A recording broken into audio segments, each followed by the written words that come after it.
Hello, everyone. It's Kim Hayworth from GoodNewsDaily.info.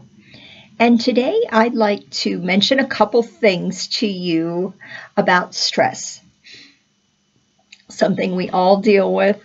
And, it's something I've just come into realization with myself, maybe this last year, about different ways that our system gets stressed out that maybe you're not even thinking of, because I didn't think about it.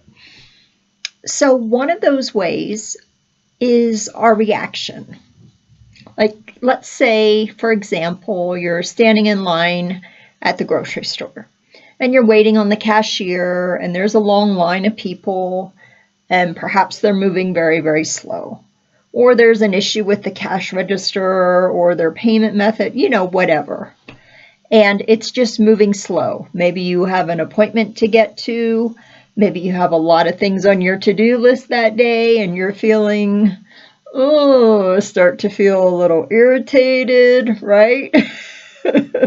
Maybe start complaining to the person behind you that, oh my gosh, this is taking so long, or, whatever it is. And you start to get angry and irritated and impatient.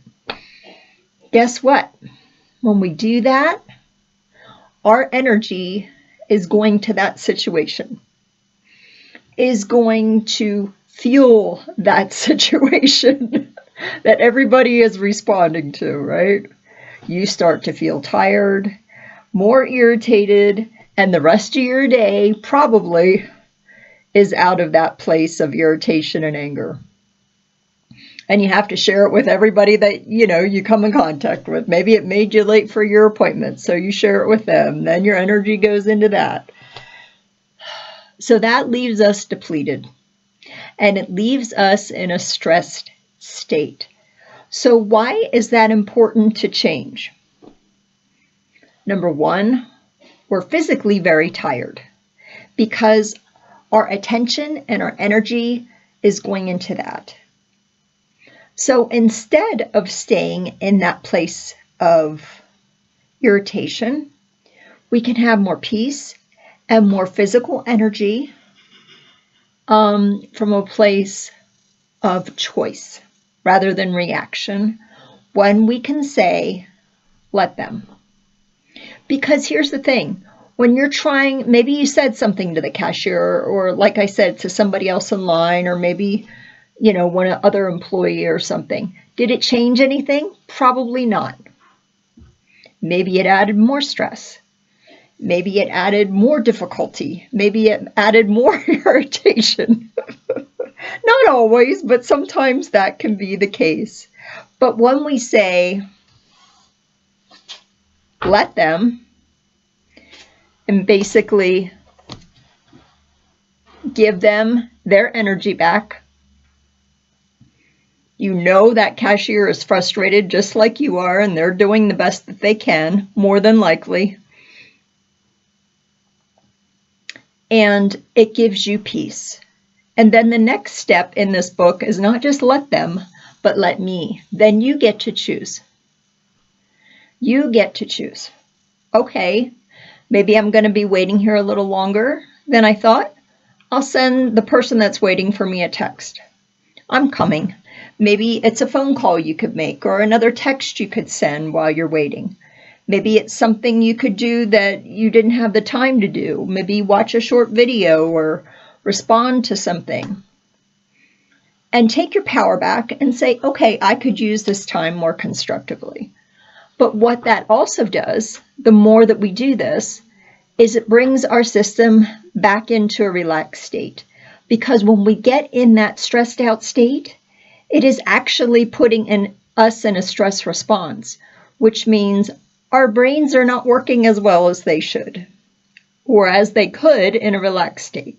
You're not going to make the best decisions. You're not going to say the thing you really would like to say from the heart. Maybe it's a reaction of something you're going to regret, because it's a whole different space to be in.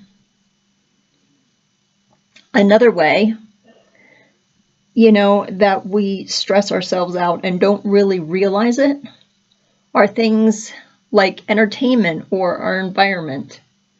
Maybe it's a movie you're watching. Our brains can't tell the difference between what reality is and what we're taking in. So if you're watching something perhaps violent or action-filled, it can very much lead you to a stress state just by watching that. Or a TV show. Think about the music that you're listening to. I mean, you don't have to be a genius to figure out if you're listening to heavy metal versus spa music, what a different place that's going to put your system in. Maybe it's a video that you're watching on TikTok or here on Facebook. Those can all put us into a stress state or put us into a relaxed state. And here's the thing, you get to choose, right? What a great way to be able to change the way that our system is responding to things. And it does put you back into a place of power when, yes, I get to choose. I notice I feel this way when I watch that or do that. Now I'm choosing something different. Thank you for that information. Here's another one that I didn't get until recently. The way that we hold our bodies, the alignment that we're in, can even trigger that stress response. Maybe we're having a stressful day and our shoulders are up here. Maybe our back is hurting and we're bent over, and that was my case a lot. That can even trigger that stress response to say that our system has to be protective, that we're not okay. That's the message that it's sending, even when we hold our bodies a certain way. If your fists are clenched,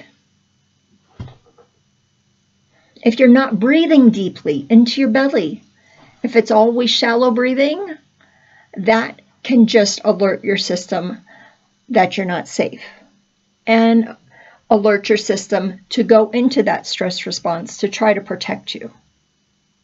But when our system is doing that, it's not in our highest and best. And like I said before, we're not going to make the best decisions. And one of the ways you can tell if you're in that stress state is if you don't stick to what you say you're going to do, and you're all over the place with making decisions. That's another way to tell. And 7 out of 10 people live in that chronic stressed state all the time. 70%. That's a lot of us. A lot of us. And you can choose. These are simple ways that you can choose to add more peace. Our bodies are healthier when we have more peace. We feel more relaxed. We're happier. Yeah, we're more powerful because we're choosing what we do want, not just reacting to what's going on around us. So I hope this has maybe brought some things for you to think about, to contemplate.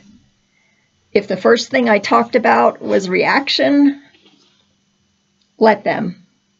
And join our book club if this interests you. We have our first Zoom tomorrow. You could participate if you'd like to. Or the book that's already in our book club that we did last year is Loving What Is by Byron Katie. And it is excellent. And all of our Zooms are recorded. You can go at your own pace with both of these books. You can watch them when you want to. You can comment when you want to or not at all. It's completely up to you. It's free. And they are excellent tools to lead a more intentional, powerful, peaceful life. I hope this has really touched your heart today and felt something within you that says, yes, I want that for me. I deserve that for me. Take care. I'll talk to you soon.